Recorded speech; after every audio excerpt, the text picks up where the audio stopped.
자, 왕한석의 세계관 좀 보겠습니다. 인간관, 세계관, 경제관 이런 얘기 좀 해본 다음에 왕한석 법들에 대해서 컨텐츠에 대해서 좀 얘기 좀 해보겠습니다. 자, 왕한석의 인간관, 사실상 성악설입니다. 인간이 태어날 때부터 가지고 있는 도덕적인 뭐 본성, 이성 이런 거 별로 없다. 어디까지는 뭐냐면 인간의 성정은 외부 환경에 의해서 변하기 마련이다. 경제적으로 뭐라고 합니까? 고가에서 이신난다고 하지요. 여유가 있으면 사람이 착해지고 남들을 배려하고 예의도 알게 되고 국가가 법과 제도로 강제를 하면 인간이 변한다고 보는 입장인데, 자발적으로 본인이 자각적으로 내 안의 선한 본성을 마주해서 착한 사람이 되는 것이 아니라 경제적으로 잘 살게 만들어주고 국가가 때로는 힘으로써 제도로서 끌고 가야만 인간이 착해진다고 보는 사람입니다. 도덕 교육만 가지고 인간의 자발성만 가지고 되지가 않는다. 제도적으로 통제하고 압박을 해야 한다. 때로는 교화만 가지고 하는 것이 아니라 법으로서 상과 벌로서 인간을 강제도 해야 되는데, 그것만이 아니라 뭐냐면 민생을 보장해 줘야 한다. 먹고 살게끔 해줘야만이 인간이 착해질 수 있다. 경제적인 여건과 배경, 외부적 환경이 굉장히 중요하다. 그래서 먹고 사는 경제라는 환경, 법과 제도, 이것을 가지고 인간을 착하게 만들고 인간 사회의 풍속을 바꿔야 한다. 이런 입장입니다. 자, 그리고 이런 것이 있습니다. 세계관. 철저하게 인간 세상은 이해와 공리의 장이다. 그리고 유물론자입니다. 사람의 정신, 그걸 잘 이야기를 하지 않습니다. 어디까지나 돈, 쩐, 물질, 생산성 이런 거 중시하는 사람입니다. 자, 근데 저는 가끔 이런 생각을 합니다. 좌파 이야기가 다 그런데 제가 참 너무 안타까운 게 좀 이런 것이 있습니다. 마르크스 책을 읽다 보면요, 유물론자입니다. 그러니까 함부로 중세의 도덕으로 이런 얘기 안 합니다. 오히려 도덕에 호소하지 마라, 중세의 도덕으로 도망가지 말라는 얘기를 누누이 경고를 합니다. 그리고 과학적 사회주의로서 생산성 신장 이런 이야기도 하고, 북한이고 베트남이고 소련이고 중국이고 마르크시즘을 받아들였을 때 단순히 공산주의 하다는 것이 아니라 빠르게 우리나라를 근대 국가로 만들고 생산성 신장을 위해 도입한 것도 좀 있습니다. 그래서 과학적 사회주의가 뭐 중국이나 러시아에서 많이 좀 그 막스가 망가졌다고 하지만 과학적 사회주의에 대한 강조, 집념 그런 것들이 분명히 전 있다고 봅니다. 그렇기 때문에 러시아가 특히 어디에 투자를 많이 했습니까? 수학, 과학에 투자를 많이 했고, 북한 같은 경우는요, 애들이 수학에 적성을 보이면 혁명 역사라는, 김일성 혁명 역사라는 그 과목도 면제해 준 상태에서 과학, 수학 공부에 올인시키기도 합니다.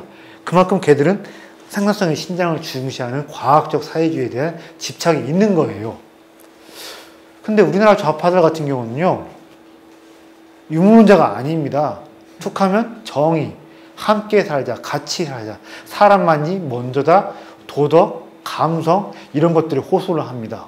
그리고 별로 생산성의 신장 이런 거에 큰 관심이 없고, 때로는 자신들의 기득권과 자신들의 이득, 자신들의 정치적인 어떤 이념적 선명성을 위해서 생산성을 희생시키는 대표적으로 탈원전 이런 것들이 있는데,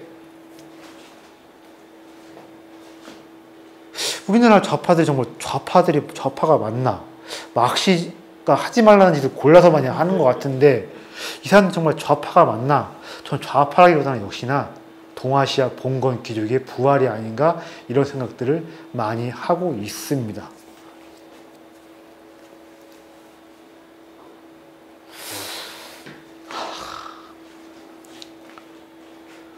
오히려 우리나라는 보면 우파들이 바닥에서 몸으로 떼어가면서 돈에 집착하면서 배우게 된 것들이 있다 보니까 우파들이 오히려 유물론적인 이야기들을 많이 하고 유물론적인 관념들이 많이 있고 막스가 하는 얘기들을 더 잘 받아들일 소지도 좀 있는 것 같은데, 우리나라는 우파들이 유물론자고 좌파들이 관념론자가 지금 어떻게 보면 진짜 재미있는 게 아닌가 싶습니다. 그리고 이건 우파들한테 하는 쓴소리인데요. 좌파들은 막스가 하는 얘기 징그럽게 안 듣습니다만, 우파들은 오히려 애덤 스미스가 하는 얘기 징그럽게 안 듣는 경우가 많이 있어요. 그래서 말로는 자유 어쩌고 얘기하지만 늘 독점을 추구합니다. 경쟁 어쩌고 하지만 경쟁 상당히 싫어합니다. 한번 해서 아도치고 독점하는 걸 좋아를 하는데, 자유시장 경제 뭐 어디죠? 그 전민연이 만든 그 무슨 단체가 거의 뭐죠? 자유경제원인가요? 막상 말은 그렇게 하고 가보면 애덤 스미스 그게 다 있지만, 애덤 스미스가 하지 말라는 짓을 골라서 하는 중상주의자로서의 면모가 상당히 강해 보입니다. 그래서 우리나라 우파들은 국부론을 안 읽어보고 국부론이 하지 말라는 짓을 골라서 하고, 우리나라 좌파들은 막스가 하지 말라는 짓을 골라서 하고, 자본론을 안 읽어본 게 아닌가. 그래서 한국사 우파들은 제대로 된 뭐냐면 좌파 우파 누가 나쁘고 누구 죽이자 뭐 이런 것이 아니라, 제대로 된 좌파, 제대로 된 우파가 경쟁을 해야 발전하지 않을까 싶은데, 우파들은 애덤 스미스적 가치에 충실하고 좌파들은 과학적 사회주의, 막스가 이야기한 유물론적 입장을 투철한 것을 좀 제대로 배운 다음에 거기서 경쟁을 해야지 않을까 싶은데, 좌파들이 관념론자고 우파들이 애덤 스미스가 하지 말라는 짓, 애덤 스미스 가치들을 부정하는 말 노선을 추구하는 거 보면 역시 어떻게 보면 이런 모습은 어떻게 보면 우리 헬조선 사는 맛이 아닐까 싶기도 하지만 참 재밌습니다. 무슨 자유야? 그러니까 말하는 거 보면 추구하는 거 보면 다 중상주의자들인데, 중상주의자들은 누가 특히 싫어했습니까? 막스가 애덤 스미스가 하지 말라고 했잖아요. 근데 중상주의자들을 까고 독점 추견하는 마구 까면서 다 등장한 사람이 애덤 스미스인데, 애덤 스미스 초상화 걸어놓으면 뭐합니까? 국부론 책을 펴내면 뭐 할 것이며, 말로만 자유 어쩌고 하지 말고 본인들부터가 경쟁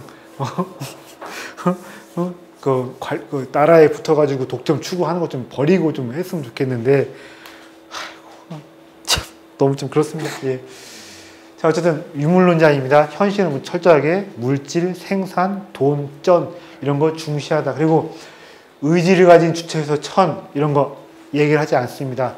하늘이 있어서 하늘이 종교적 거시기가 있다, 도덕적 거시기가 있어가지고 착한 사람 뒤에 서주고 악한 사람을 징벌한, 이거 다 순 개소리라고 왕화성 대놓고 이야기를 합니다. 그래서 천인, 상관 이런 거 없다. 하늘은 하늘, 인간은 인간, 인간은 어디까지 스스로 인간이 할 일만 잘하면 된다. 마침 왕한석이요, 그 신법을 밀어붙일 때 가뭄과 홍수들이 일어났다고 합니다. 그러니까 반대편에 이렇게 얘기를 한 겁니다. 저놈이 정치를 엉망으로 하고 부덕하니까 이렇게 천재지변이 일어나는 거다, 이렇게 얘기했어요. 그러니까 왕한석이 뭐라고 했냐면, 니들 개소리 하지 말라고 했습니다. 기상기후하고는 아무런 상관이 없는 것이며, 독립된 의지를 가진 인간이 과학적 원리에 충실해서 적극적으로 자연을 개발하고 이용을 해서 나한테 필요한 것들을 만들어 내면 될 일이다. 니들 그런 소리 할 시간에 삽질 한 번이라도 더 하고 뚝을 한 번이라도 더 정비를 하는 게 맞는 거다. 이런 이야기를 했습니다. 예. 그리고 왕한석의 성인관, 아까 이런 말씀 드렸죠. 구법당과 신법당의 성인을 보는 관점이 다르다고 했는데, 이쪽은 그쪽은 성인을 어떻게 본다고 했습니까?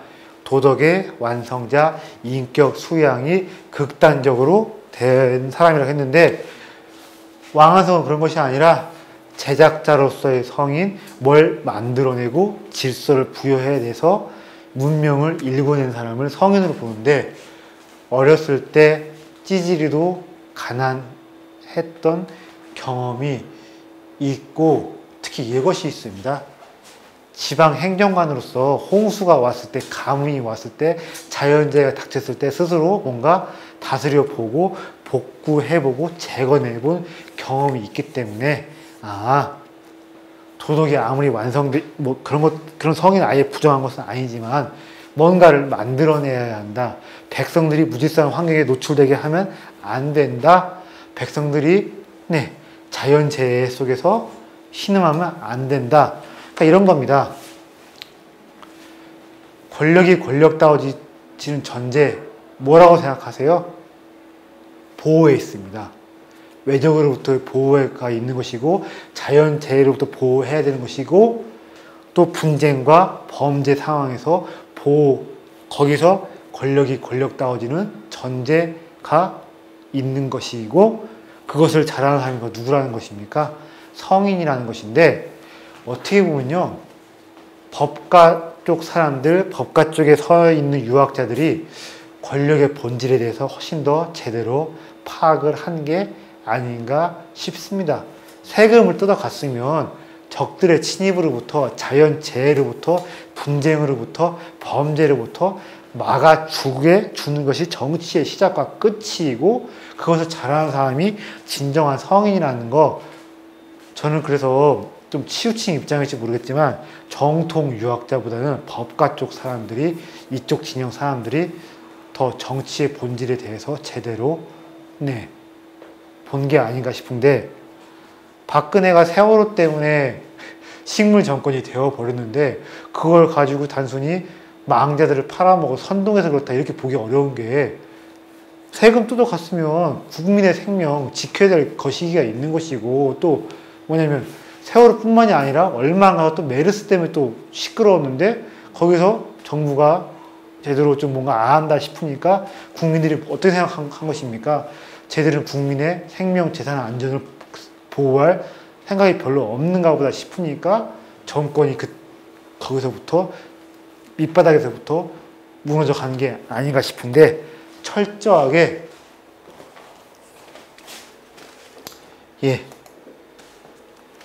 정치는 국민들을 보호하는 것이다. 침략, 자연재해, 극단적인 빈곤 그리고 치안의 부재 상황이 없게끔 하는 게 맞지 않나 싶고 나름 그러다 보니까 우리나라 군사정권 박정희, 전두환, 노태우가 정말 국가폭력을 너무 좀 가혹하게 휘두르기도 했지만 그래도 어쨌든 간에 보호자로서 역할을 하려고 했고 그렇다 보니까 국민들도 순응을 해서 온 측면도 있지 않나 좀 생각을 하고 있습니다. 네.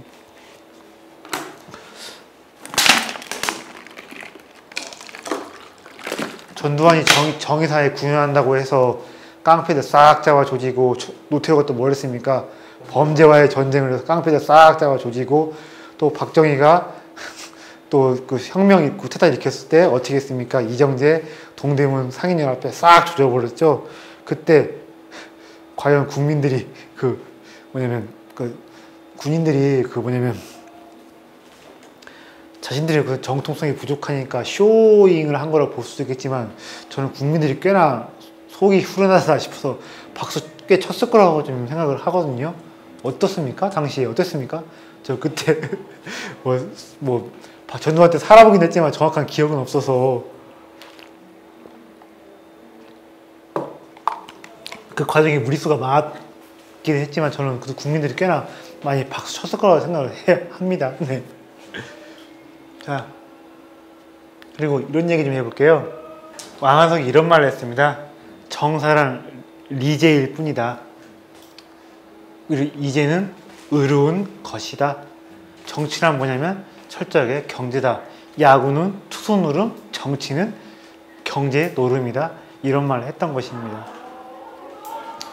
근데 어떻게 보면 지금 생각해보면 너무 상식적인 말인데 동양 사회가 이런 말들이 계속해서 배척받고 욕먹고 질시받았다는 게 너무 참 기가 막혀요.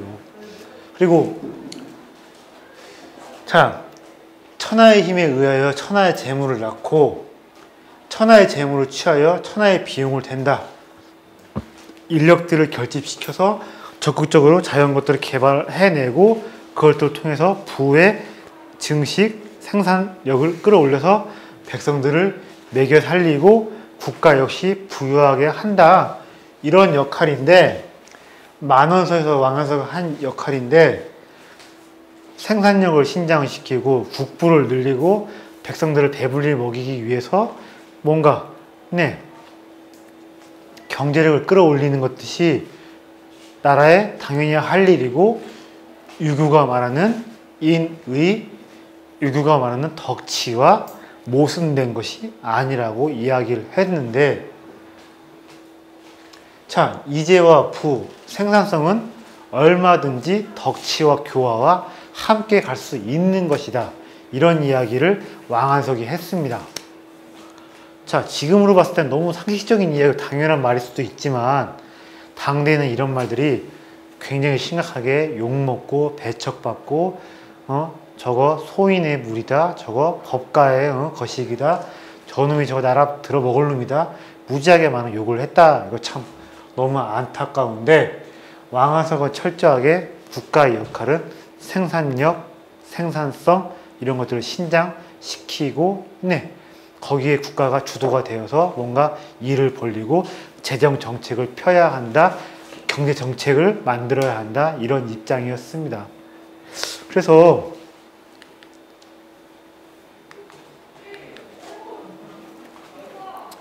어떻게 보면 국가 중심으로 경제 정책을 만들어서 행정의 밀도 올리고 국가 부를 크게 올린다는 입장인데,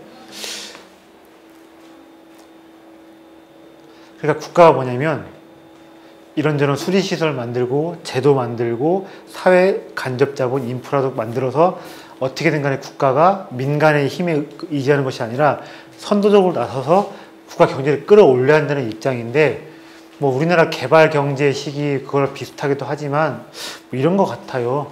일단은 국가가 큰 손이 되어서 국가를 이끌고 가야 되고 사회와 접촉면을 늘려 나가야 한다. 그래서 올슨인가 하는 사람이 말하는 뭐 그런 논리와 비슷하기도 하고 뭐 그런 것 같은데, 일단은 국가가 큰 손이 되어서 경제 발전, 부국강병의 중심에 서야 한다, 그런 입장에 서 있습니다. 그래서 동양에서 늘 법가가 일단 국가가 큰 손이 되어야 한다, 사회 간접 자본을 많이 공공시설들을 만들어 놓아야 한다, 그런 입장에 서 있는데,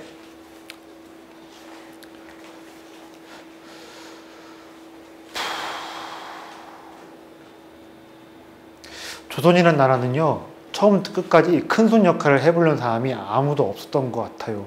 왕은 왕대로, 사대부는 사대부대로 각자 입속과 이해관계가 달랐고 권력을 분점해서 누리다 보니까 적극적으로 이 나라가 내 거다, 이런 생각, 이 나라와 나는 이해관계의 접점이 거의 많다, 일치한다, 이런 생각하는 사람이 없었던 것 같은데, 처음으로 대원군이 큰손 역할을 제대로 해보려는 사람이 아니었나, 그런 생각을 좀 해보고 있습니다. 자, 이런 것이 있습니다.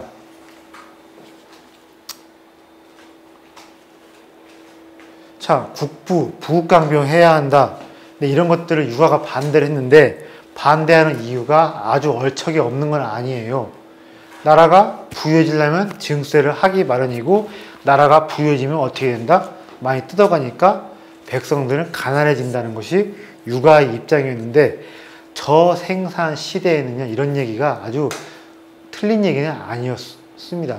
생산하는 양이 일정한데 지배층들이 지나치게, 국가가 지나치게 많이 가져가게 되면 백성들은 가난할 수밖에 없는 것인 게 뭐 사실이기도 했습니다. 근데 이런 거였어요. 왕한석의 얘기는 이것이었습니다. 절대로 국가와 민간은 제로섬의 관계가 아니다. 국가가 부유해진다고 해서 민간이 가난해지는 것이 아니다. 민간과 국가가 동시에 부유해질 수 있는 길이 있다는 게 왕한석의 입장이었습니다. 그래서 경제를 정적인 면이 아니라 동적인 면에서 파악했다, 이렇게 보기도 하고, 케인즈주의와 비슷하다고 중국 학자들이 이야기를 하는데, 적극적으로 국가가 사회 간접 자본, 공공 인프라, 공공재를 만들기도 하는 것이며, 또 뭐냐면 이런 것입니다. 소비 심리를 위축시키는 것이 아니라 니들 많이 쓰고 많이 누려라, 그렇게 해서 소비 심리를 북돋아서 민간이 잘 살게 하고 동시에 국가가 잘 살게. 그래서 국가가 적극적으로 생산성을 올리게끔 여러 가지 여건들을 만들어주고 또 생산이 늘어나면 어떻게 해야 되느냐. 민간에서 그만큼 많이 써야 하고 소비를 해야 하는 것도 알았기 때문에 소비 심리도 북돋아 주고 이렇게 해서 뭐냐면 민간도 국가도 동시에 부유할 수 있는 길이 얼마든지 있다. 그런 쪽으로 활로를 찾아야만이 부국강병을 통해서 송나라가 요나라 놈들한테 서한테 쫄리는 상황을 개선시켜 볼 수 있다고 왕한석이 생각을 한 것입니다. 그래서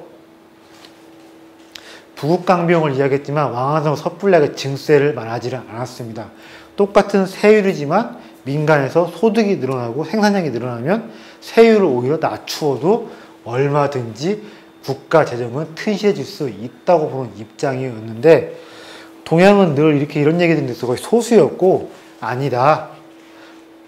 백성들을 위해서 윗사람들이 절제하고 검소하고 청빈의 삶을 누려야만 한다. 왜냐? 국가가 부유해지고 왕실이 부유해지려고 하고 하면 늘 백성들을 쪼들리기 마련이니까 늘 윗사람들이 청빈의 삶을 모범을 통해서 백성들의 삶을 보살피는 게 왕도 정치요, 덕치요, 인정이다. 이런 논리가 강했습니다. 자, 사마광이라고 해가지고요. 당시 구업당에 어떤 무슨 오야붕 영수라는 사람이 있었는데 이 사람은 이렇게 생각을 했습니다. 재활은 언제나 현재의 수량 그대로 한정돼 있을 따름이다. 그래서 누군가가 많이 가져가면 누군가는 쫄릴 수밖에 없다는 입장이라는 거예요. 그래서 인구가 증가하고 욕망이 증가함에 따라서 항상 재화는 쪼들릴 수밖에 없으니까 어떻게 해야 된다는 겁니까? 경비를 절감하고 각 개인이 절제하고 검약하고 아끼고 청빈한 삶을 통해서 남들이 가질 거 확보해놓고 백성들이 가질 것들 확보해놓고 이거밖에 답이 없다. 전 일반적인 육아의 경세관이자 경제관인데 이런 논리에 왕한석이 절대 아니다. 그렇지가 않다. 얼마든지 생산성의 신장을 통해서 국가도 백성도 모두 다 부유할 수 있는 길이 있다고 보는 입장입니다.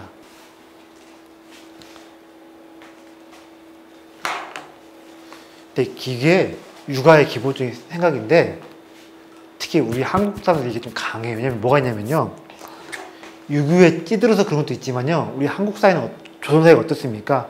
외부 사회랑 교육을 안 하는 자급자족적인 폐쇄 공동체였습니다. 그러니까 늘 좋은 것은 한정되어 있다. 왜냐면 땅이 그대로니까 외부 세계랑 교육을 안 하니까 좋은 것은 한정되어 있기 마련이다. 그러니까 누군가가 더 많이 가지면 어떻게 되는 겁니까? 내 것이 줄어든다고 보는 것이기 때문에 뭔가 적극적으로 만들려는 사람들, 적극적으로 뭔가 해보려는 사람들, 재능을 뽐내는 사람을 어떻게 보는 겁니까? 나댄다, 까친다 라고 봐서 끌어내리고 험담하고 늘 좋은 것은 한정되어 있다는 사고를 하다 보니까 한국 사람들도 이런 사고에 굉장히 많이 가지고 있습니다. 좋은 것은 한정되어 있고 정해져 있다. 그러니까 사촌이 땅을 사면 배가 아픈 것이고 조카가 서울대 가면 알아 눕는 것입니다. 왜냐하면 외부로 열려있고 개방형 상업 위주의 사회에서는요. 얘가 부자가 되면서 오히려 나한테 기회가 올 수도 있는 것이고 얘가 부자가 되면서 돈을 쓰면 내가 돈 벌 기회가 생기기도 하는 것인데 외부 세계랑 막혀있는 자급자족적인 폐쇄형 농촌 경제에서는요. 절대로 그런 생각 못합니다. 누군가 부유해진다. 누군가 잘 나간다. 누군가가 신분 상승을 해버린다 싶으면 내 것이 줄어들고 내 것이 사라진다. 이런 생각 안 할 수가 없어요. 네. 자, 한번 또 대화로 한번 좀 구성을 해 보았습니다.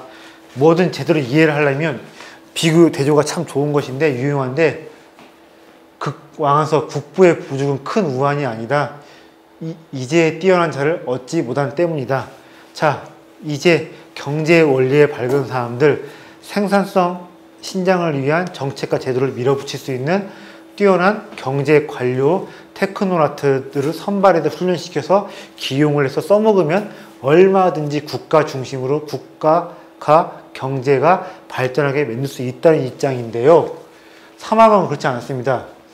이재를 잘하는 사람은 가혹하게 세금을 거두어 민간의 재화를 바닥나게 만드는 것에 불과한다. 너처럼 부국강림을 좋아하면 백성들 삥 뜯고 쥐어짤 수밖에 없다. 그러면 백성들은 가난해질 수밖에 없다는 생각을 하는 겁니다.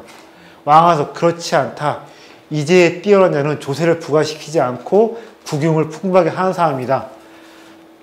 국가 경제를 흥하게 하고 민간의 생산력을 올리면 세율을 그대로 해도 오히려 세율을 줄여도 국가의 재정은 충실해질 수가 있다는 입장인데 왕한석 천하에 어찌 그런 이치가 가능할까? 실제로 조선시대 내내 유교 관료들은 유교 지식인들은 생산성의 신장, 외부 세계와 교육을 통해서 국가의 생산력 자체가 올라가고 민간 경제가 활성화되고 세율을 늘리지 않아도 나라의 창고가 가득 차는 것에 대해서 상상을 하지 못했습니다. 그만큼 외부 세계와 상업을 하지 않는, 교역을 하지 않는 닫힌 체계였기 때문에 어쩔 수 없었던 것이고, 지금 그런 생각도 합니다. 유교 때문에 이렇게 망가진 것이 아니라 어떻게 보면 한반도 농업, 벼농사하는 환경에 유교가 딱 맞았기 때문에 조선왕조 500년 내내 그렇게 산 것이 아닌가 싶습니다. 그래도 중국에는 상업의 친화적인 양묘학이 있었고 이런 사람들이 등장을 했는데 조선은 주로 성리학 일변도였던 것도 제가 봤을 때는 그만큼 조선이 중국보다 상업을 억누르고 상업 삼면이 바닥 어쩌고 해서 외부 세계의 교육이 어려운 환경이기 때문에 더욱더 유교가 교조화되고 상업을 천시하는 유교로 간 게 아닌가 싶어가지고 저 그래서 이런 생각 많이 합니다. 유교가 조선을 망친 것이 아니라 유교가 우리를 망친 것이 아니라 우리가 유교를 망치고 조선이 유교를 망친 게 아닌가. 유교가 조선에 들어와서 더욱 교조화되고 더욱 좀 논리가 궁색해진 것도 우리가 못나서 그런 게 아닌가 이런 생각을 종종 하고 있습니다. 네. 자, 그러면 이제 그 왕한석의 신법들 좀 전부 다 보진 못해도 좀 훑어보겠습니다. 네. 청묘법 이런 것입니다. 청묘 뭐겠습니까? 묘가 팔할 때 이것입니다. 아직은 이삭이 패이지 않은 시점입니다. 보리가 지금 그래도 보리 좀 수확하는 시기가 됐나요? 안 됐나요? 저 어렸을 때 밀이나 보리 동네에 있어가지고 한참 뻐꾸기 울고 아카시아 꽃 피면 그때가 파르스름할 때였는데 이때가 가장 배가 고픈 시기입니다. 이때를 틈타서 지주놈의 새끼들이 고리 대금업을 하는 겁니다. 쌀 한 가마 빌려주고 100% 이자 막 5알 연리 해서 쌀 한 가마 빌려준 다음에 쌀 반 가마를 가지고 오는 이런 거였는데 이것을 못하게 보릿고기를 틈타서 더 농부들을 백성들을 가난하게 만드는 이런 것들을 못하게 해서 어떻게 하는 것입니까? 예, 지주놈들이 너무 많이 헤쳐먹는데 국가가 일할 저리로 백성들한테 뭘 해주는 겁니까? 곡식, 돈을 대출해주고 나중에 저리로 받는. 그러니까 어떻게 되겠습니까? 네, 지주놈의 새끼들이 함부로 백성을 쥐어짜지 못하게 막는 것이지요. 자, 여러분들 그거 있지 않습니까? 드자비질이 뭐예요? 예? 이거 국회에서 이거 드자비질이 이겁니다.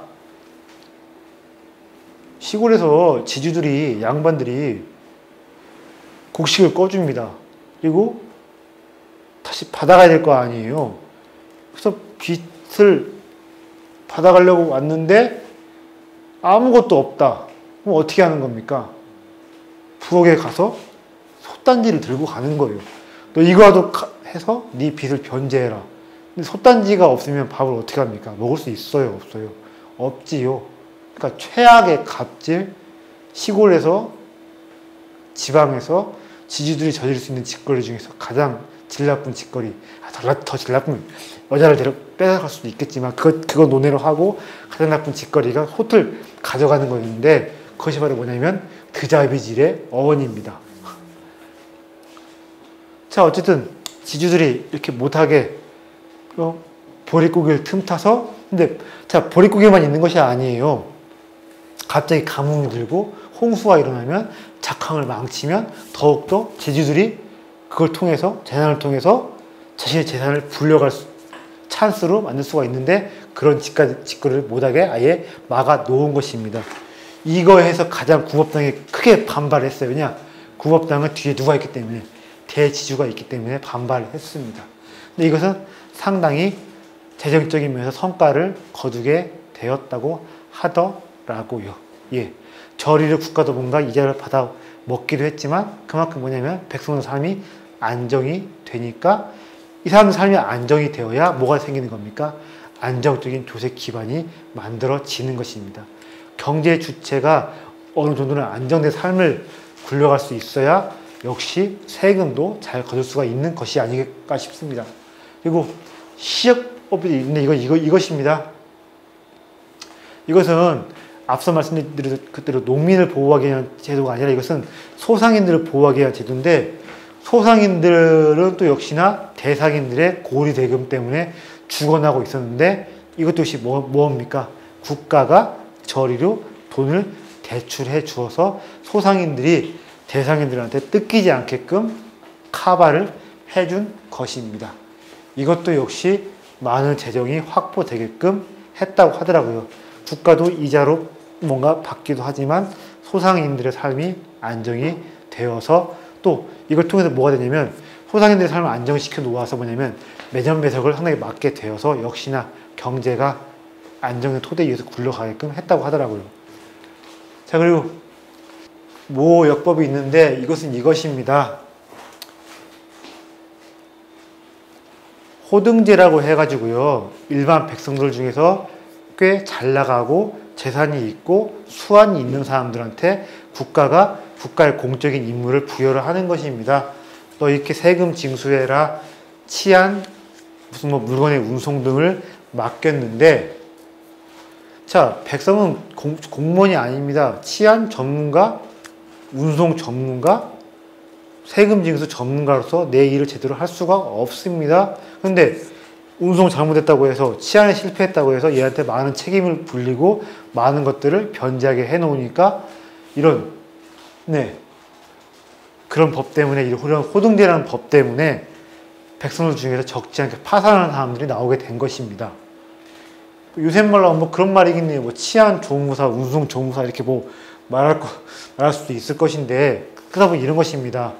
국가에서 부과하는 공역을 피하기 위해서 일부러 재산을 은닉해 놓고 꼬부쳐 놓는다든가, 아니면 내가 애써 재산을 불려봤자 국가가 부과하는 공적 의무의 대상자가 되니까 에이 그냥 대충 일하고 말지, 이런 식의 있었다고 하는데, 그 국가가 부과해주는 공역을 면제해 주는 겁니다.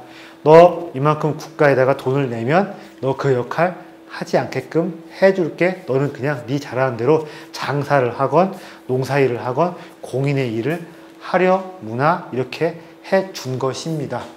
그래서 국가는 대신에 그 돈을 받고 따로 사람을 고용을 해서 그 일을 처리하는 것인데, 근데 이게 좀 부작용이 있었다고 하더라고요.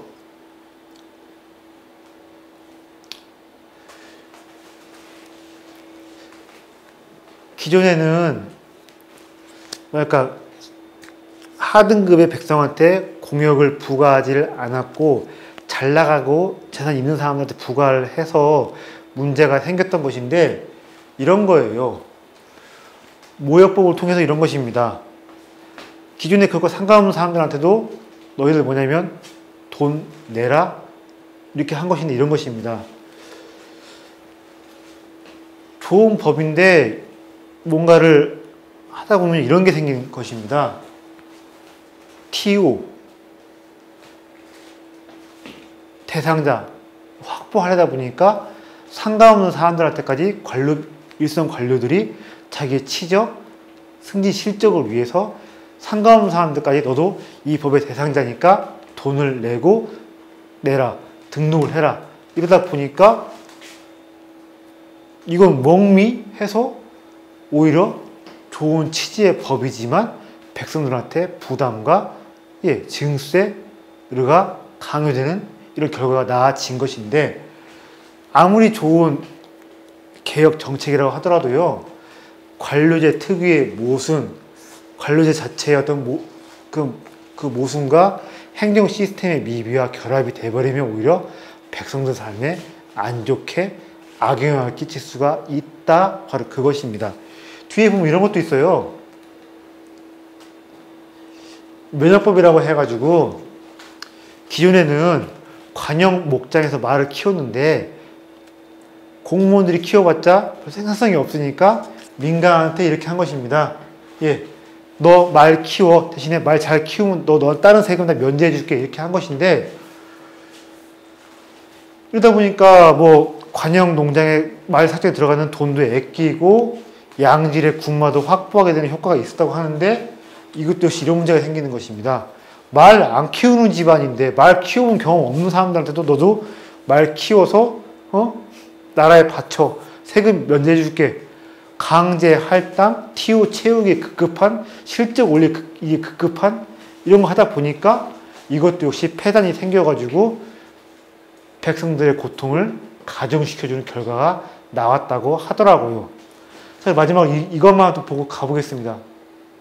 설이 관련된 법을 왕한석이 만들었습니다. 설이란 누굽니까? 어떻게 보면 성경에 나오는 그 세린갈과 비슷할 수 있겠네요. 뭐죠? 이방, 후방 이런 거요?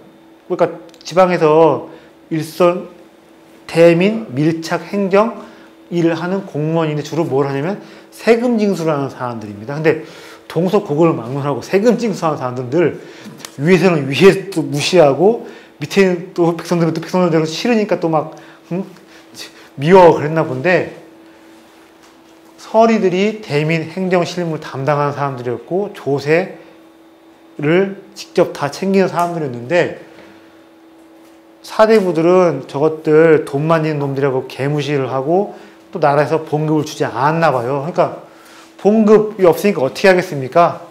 봉급이 없으면 적절히 쟤들이 떼먹고 갈취하고 주머니에 녹이기 마련입니다. 왕한석이 이렇게 한 것입니다. 안 된다. 서리들 생활임금을 보장해줘야 한다. 그리고 어떻게 하겠습니까? 너희들 분명히 생활임금 보장해주고 먹고 살게 해준다. 그 대신에 너희들 이제는 부정부패 저지르면 안 된다. 부정비리 저지른 너희들 이제 처벌받아야 한다. 이런 것도 만들어 놓은 것인데, 이거 어떻게 됐을까요? 제대로 됐을까요? 안 됐을까요? 맨 밑에 있는 서리들이 협조를 했을까요? 안 했을까요? 협조하는 서리들도 생겼습니다. 국가가 나의 지위를 인정해주고 내가 어느 정도는 내가 긍지를 가지게 책임을 가지고 일할 수 있게끔 국가가 보장해줬기 때문에 거기에 호응하는 서리들도 생겼는데, 한편으로는 이런 겁니다. 정직하게 일해서 국가에서 월급 받아 먹으니까 기존에 헤쳐먹던 것보다 수입이 확 줄었습니다. 내가 떳떳하게 살고 나를 인정도 받고 괜찮지만 기존에 내가 올리던 수입보다 수입이 확 떨어지니까 어떻게 왕한석이 이런 새로운 법이 싫어서 협조를 안 하고 예전에 했던 방식 그대로 월급대로 받아 먹고 역시 또 뒷주머니 챙기고 이런 사람들이 많이 있어서 이 법이 제대로 관철이 안 되었다고 하더라고요. 근데 왕한석은 어쨌든 이렇게 주장을 했습니다. 서리들의 존재를 인정해주고 하찮은 일이나 하는 사람들이 아니라 국가, 대민, 행정의 일선기관으로서 긍지를 가질 수 있게끔 일하게 해주고 생활을 보장해 주어야 한다. 그리고 사대부들이 함부로 무시하지 못하게 해야 한다. 그러니까 어떻게 하냐면 이런 겁니다. 사대부들도 어떤 실무적 대민 행정 기술을 익혀야 한다. 그래서 리사 합일책입니다. 리는 뭐겠습니까? 서리들입니다. 아전들입니다. 사는 무엇입니까? 선비하고 사대부들인데 선비의 일이 따로 있고 아전의 일이 따로 있는 것이 아니다. 사대부들도 실무적인 지식과 실무적인 행정기술을 알아야 한다. 그렇게 해야 행정일에 대해서 이해도도 높아지고 함부로 이 사람들 무시 못하게 되는 것입니다. 그래서 이런 것입니다. 어떻게 보면 정치를 행정의 맥락으로 파악을 한 것이기도 하고 정치인들이 관료로서 정말로 행정 일을 제대로 하는 사람으로서 거듭나게끔 하려는 문제의식이 있었다고 볼 수 있는 것이고 이것은 반대파들도 꽤나 인정을 했다고 합니다. 뭐냐면 지방행정의 서리들의 부정부패가 심했는데 저거 그대로 두면 안 된다. 저것 좀 어떻게 고쳐봐야 한다.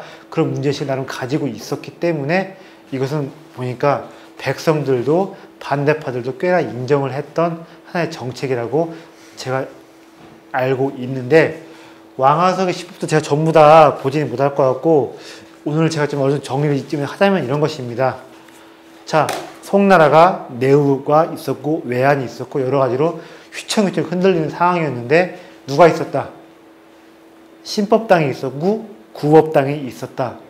신법당은 무엇이다? 결과, 실질, 실용을 이야기하는 사람들이었고 인격이 아니라 법과 제도, 생산성의 신장을 통해서 송나라의 위기를 타개해보고 부국강병을 도모해보자 이런 입장이었고 반대는 누구였습니까?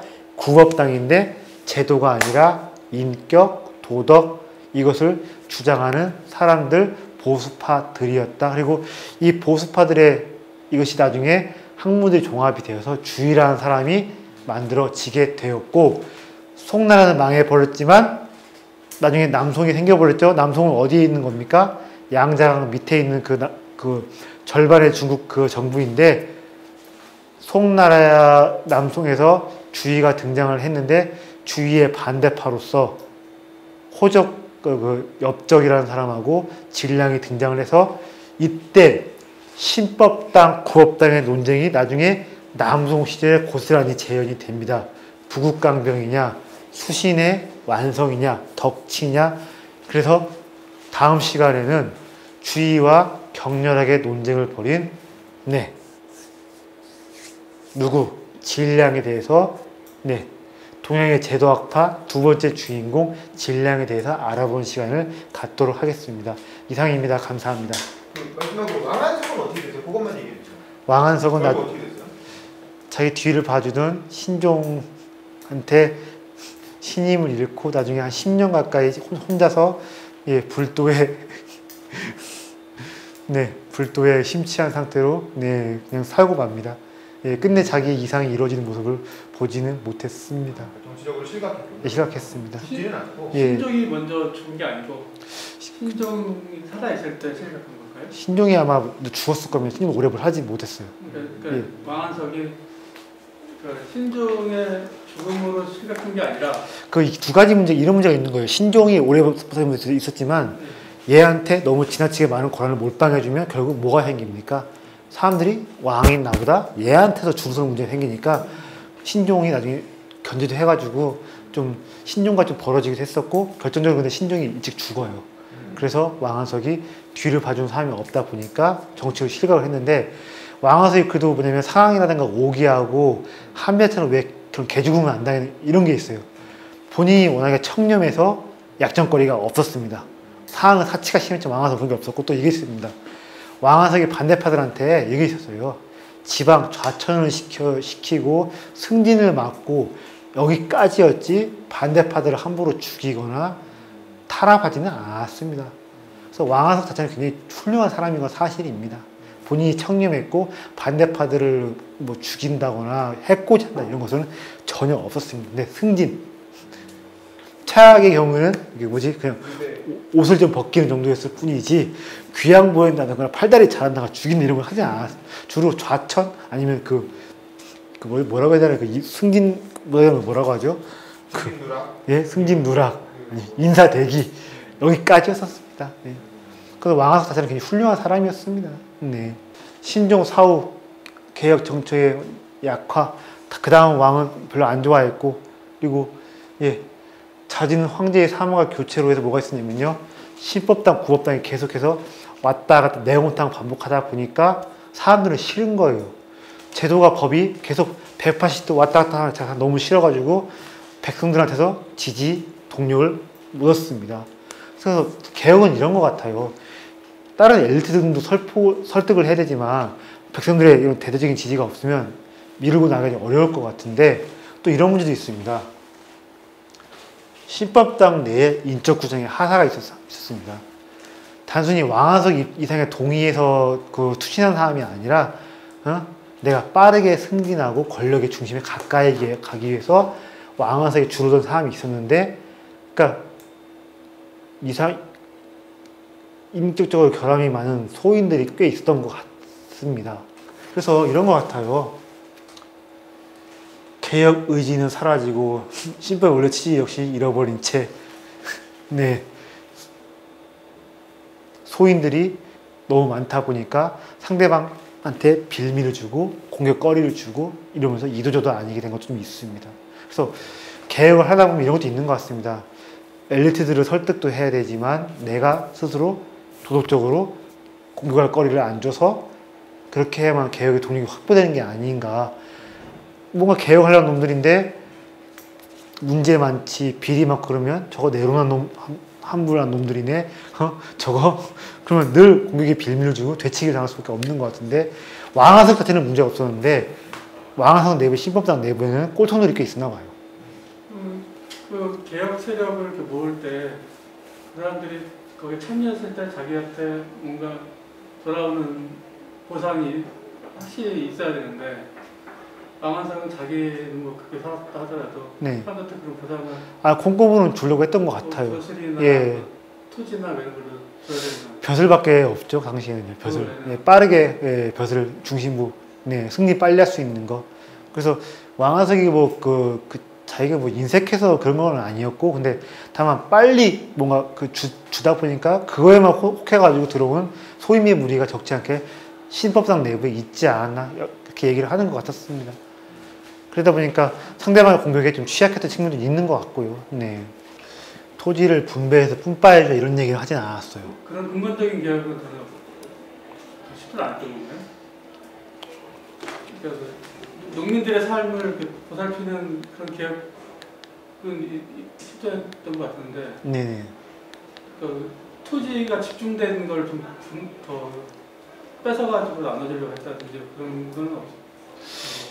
뒤에서 또 얘기할 그 질량이라는 세 번째 얘기 엽적등 보면요, 대지주들의 땅을 뺐다는 얘기는 하지 않았고, 오히려 반대파들이 정준재 이야기하면서 균등 분배 뿜빠이 얘기를 했었는데, 왜 그런 얘기를 안 했을까 보면요, 대지주 대상인들의 이런 것들 기득권을 좀 뺏기도 했지만 지나치게 뭐랄까요, 현실을 아는 사람들이다 보니까 요새 말로 하면 재벌 해체 이런 주장까지는 하지 않았던 것 같아요. 참 보면 어떻게 보면 좀 뭐 정준재 통해서 그 사람 N빵으로 해서 N분의 1 대로 토지를 나누는 자체가 너무 무책임한 주장인 것 같고, 아무리 개혁을 한다고 하더라도 현실을 다, 특히 사유재산을 뺐다는 얘기는 다른 기득권, 폭리를 취하는 것을 좀 조정하자, 여기까지는 모르겠지만 법가 쪽 사람들은 원래 별로 그런 거 안 좋아해요. 사유재산을 뺐자 이런 주장 상당히 안 좋아합니다. 왜냐면 부자들 거 사유재산 뺏어버린다고 해서 좋은 세상 올 것이냐, 생산성의 신장이 올 것이냐, 오히려 방해만 될 이런 생각을 했던 것 같습니다. 그래서 법가 쪽 사람들은요, 개혁은 이야기하지만 특권을 뺐자고 하지만 가지고 있는 재산을 뺐자는 얘기는 잘 안 합니다. 네, 네. 오히려 육아들이 근데 그 말하는 그 엠빵 수대로 토지 나누는 건 어떻게 보면 레토릭에 불과한 경우가 많아요. 우리가 이렇게 착하다, 우리가 이렇게 백성들 챙기고 있다, 그것을 위한 그냥 주장을 위한 주장일 뿐이고, 어떻게 보면 너무 좀 무책임하죠. 네. 재벌해체 이것도 그렇지 않나 싶 그런 생각도 합니다, 가끔요. 네. 비현실적인 주장하는 사람들 보면 어디까지 자신의 정치적인 그것을 위해서 그러신 것일 뿐이지 실제로 이렇게 하다? 그것도 아닌 것 같다는 느낌 많이 받습니다. 네. 네, 감사합니다. 네. 1강 수업은 여기까지 하도록